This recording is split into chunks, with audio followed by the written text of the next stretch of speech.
Hello to the children of Brandon and Megan. Okay, it's me, Grandpa Jeremiah, and I am sitting in a dialysis chair, and I've got this groovy needle in my arm, and my blood goes into this machine here, and it takes the water out of my body because my kidneys don't work. All right, now, here's the report to the VERONESI kids. Number one, if you connect with Jesus, you actually get to live a whole life single just like Jesus. If you want to. An entire life where you're not getting excited for somebody else and you're busy with all this cool work. Okay, so you get to be single like Jesus for a whole lifetime. It's amazing. Now, it is written, take on yourself the whole burden of Christ, or the yoke of Christ, or the stuff that Jesus does, because that's real life. Take on yourself the whole yoke of Christ, but if you cannot, whatever you can do, do that. So the whole yoke of Christ is number one, singleness for a lifetime. Why? Why was Jesus single for a lifetime? He didn't take the happy, snuggly marriage pleasure. He did not take the marriage pleasure that he designed for us. Oh my gosh, the marriage bed is so nice, so wonderful, so delicious, so comforting. He did not take his own person to comfort him. Why? Why did he stay single for a whole lifetime? Why? Because he was more concerned about suffering human souls than he was concerned about getting nice stuff for himself. Period. So the whole yoke of Christ is singleness, living with 12 guys on one bank account, and just traveling from town to town for 3 entire years. That was the picture that he gave. Now, in the former covenant, in the covenant of Moses, you're told, make as many babies as possible because your baby might be Messiah. But guess what? Then Messiah shows up and he shows an example of no marriage at all. And he's having a great time. Now, get out your pencil and write down Acts 14, 21 to 23. This is how you actually make a church. You preach and preach and preach. You do miracles. You resurrect people from the dead. And the people that can get convicted that they want to be part of Jesus, you get them together in their neighborhood with other people who are friends of Jesus, and you help them form into an honesty and communion group, and you stay just as fresh and pure as the day of your baptism. But this is what you're told. If you want to remain a friend of God and part of the kingdom, you are going to have horrible, terrible, weird, nasty things happen to you. That means even you yourself are going to do things that are wrong, disobedient, and messed up because you're being led around by bad spirits. They're literally saying to everybody, listen, if you want to hang in there and be part of the kingdom of God, all kinds of nasty crap is going to happen to you. So that's a promise. So if you're single like Jesus, you're going to have nasty things happen to you. But then in 1 Corinthians 7, verse 28, it says, if you marry, you are going to have a mess of troubles from the marriage because of the marriage.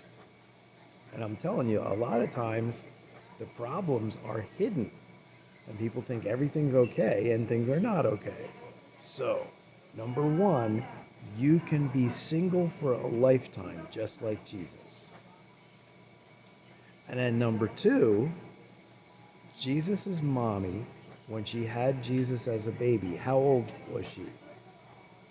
The scholars and the historians say there's no way that she was anywhere older than 15 years old. So, what if God is winking at us and saying, hey, when you are 12, 13, 14, 15 years old, if you're going to be a married person and enjoy your own person, you should be figuring out who that is really early on. And in colonial America, a male human being who was 16 years old was expected to have a trade and a wife at 16 years old in order to be a functional, strong part of family and community. So that's a picture of literally knowing who you get to enjoy as your best person when you're about 12, 13, 14, 15, 16 years old.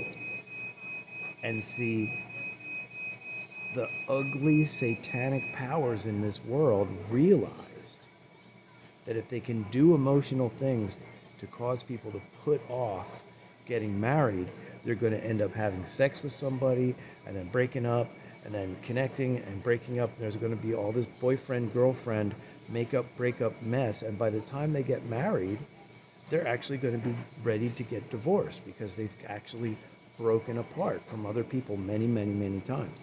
And I'm telling you guys this because other teachers in Christianity, and maybe even your own parents, are not going to tell you this detail.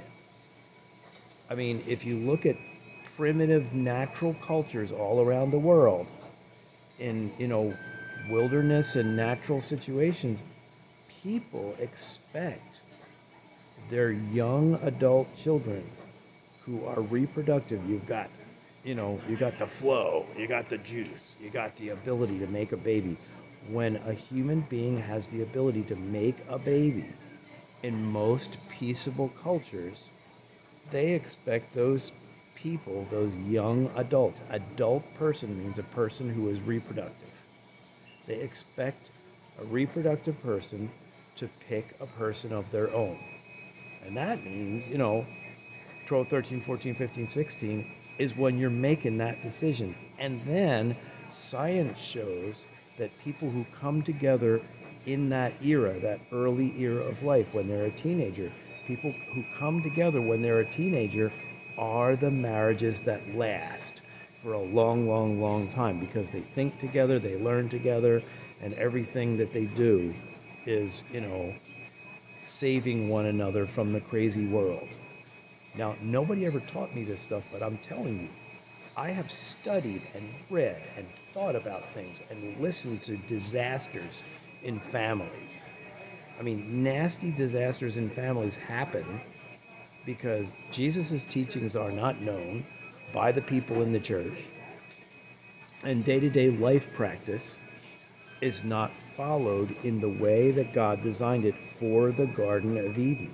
When people ask Jesus stuff, he's like, look, that's not the way it was. You guys were designed for no pain, no confusion, naked and not ashamed. You were designed to be totally comfortable with no clothes on and knowing who your person is.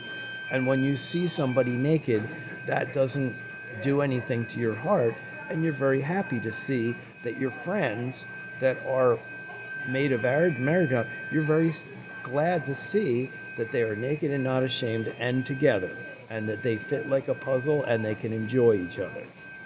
And new life is going to come out. That is the picture of the Garden of Eden. And so all of these things, we're supposed to think like the Garden of Eden, but then also be modest and cautious about all the crazy, difficult things that happen in the world. And television, entertainment, media, and peer group is going to brainwash you away from the most beautiful stuff of God. I was brainwashed away from God for 40 years, and I hurt many people's lives because I had, boyfriend, girlfriend stuff going on and all that amazing marriage bed pleasure, pleasure, pleasure, pleasure. Oh my gosh, it feels so great. But as a backlash, after you split up, there's sadness, there's anger, there's bitterness, there's fear, there's jealousy, there's envy, there's all these bad spirits and bad feelings that come in. So watch out, because I know and I can feel that there's a saturation in worldly things all around us. And you kids need to be cautious. And this is Grandpa talking, because I want your lives to not be crazy like mine was. And there's details about Jesus that the church people ain't teaching. So be safe, be blessed. I love you. Have a beautiful life. You've got an amazing mother and father. They are amazing people. They're some of the nicest people that I ever met. Yippee, yippee.